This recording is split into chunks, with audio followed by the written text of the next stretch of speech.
Good morning, hockey fans. This is Stephen Heisler with HeisHockey.com, the victorious hockey company, and the Wild and Crazy Junior Hockey Discussion Group on Facebook. You are watching the Junior Hockey Morning Show.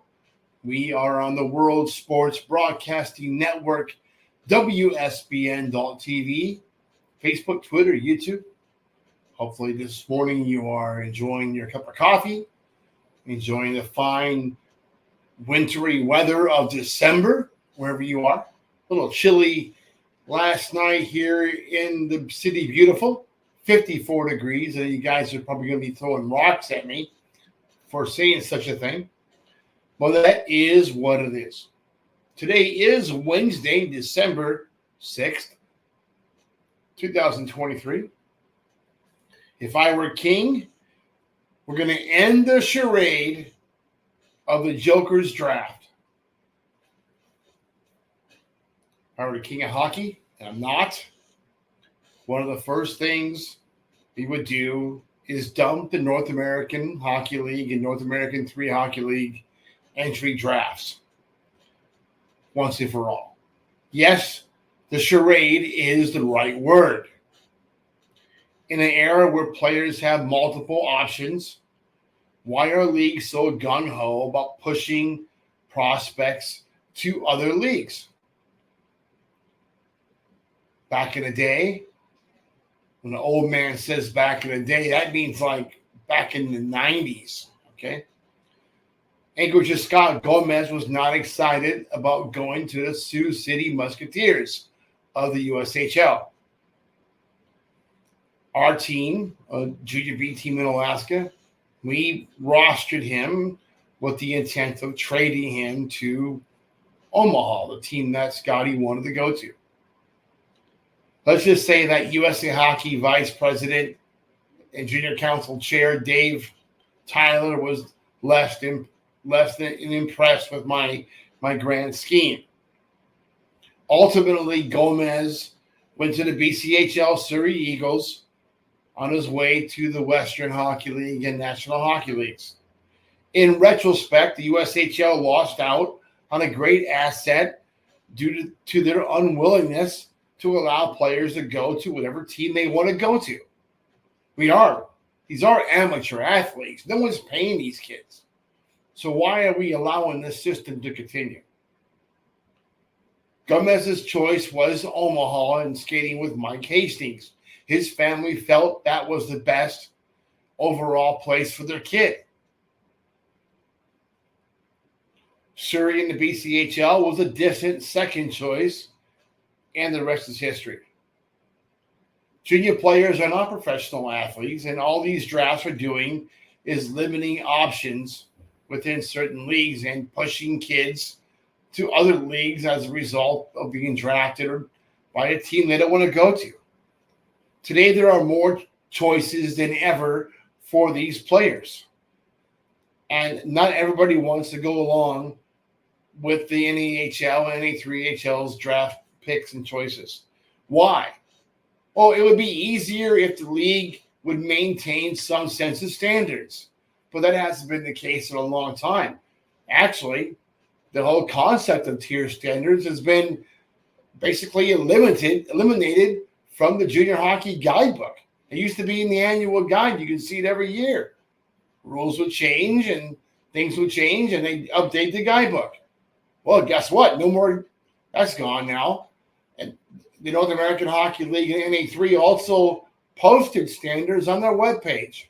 Those are gone too.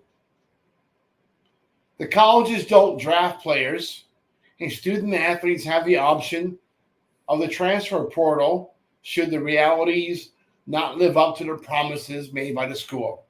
In junior hockey, the player's option is to deal with it or simply go elsewhere, and many do. Leagues complain about the number of players going to Canada or going to non-sanctioned leagues, but don't want to talk about maintaining any sense of operational control over the teams. The USHL does. That's for sure. Glenn, Heffron, and that crew make sure those teams are toeing the line. period. The North American Hockey League, NA3HL, fall far behind the USHL when it comes to maintaining standards.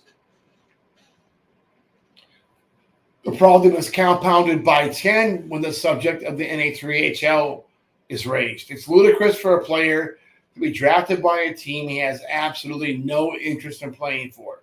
But we see this every season. Players cringe at the notion of being drafted by some of these bad NA3HL operators because of the horror stories that players have heard that have been passed down year after year. Let's be real. There are operators within the 3HL that shortchange folks more than a carnival worker. It's in these instances that I am happy that the United States Premier Hockey League exists, because they offer a suitable alternative more times than not. Frankly, I could not imagine where we would be as a game and as a level of play without the USPHL.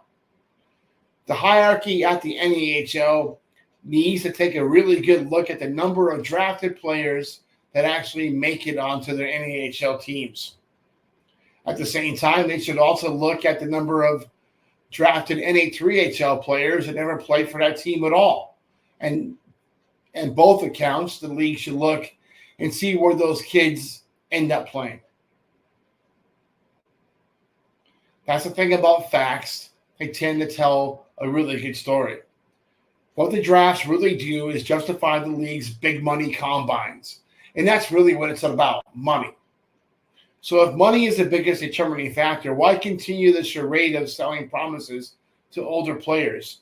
If leagues concentrated the combines and drafts to younger first-year eligible prospects, there would be much more interest. Nobody wants to send their 16-year-old to a combine when they're going to get pounded by a 20-year-old. There's no fun in that. There are way more of those players than there are older players anyway. Putting an end to the draft system would force operators into maintaining their end of the deal while allowing players to make their own choices regarding developmental opportunities, because in the end, they will anyway. Just because a team drafts you doesn't mean you have to go to that team. Yes, it limits your option within that league. And we've seen a lot of situations over the years where a 3HL team will draft a kid, put him on a defective list because he won't report. And then when that kid pops up later on, he wants to play for a different team in the 3HL. Guess what? Someone's got to pay that first team.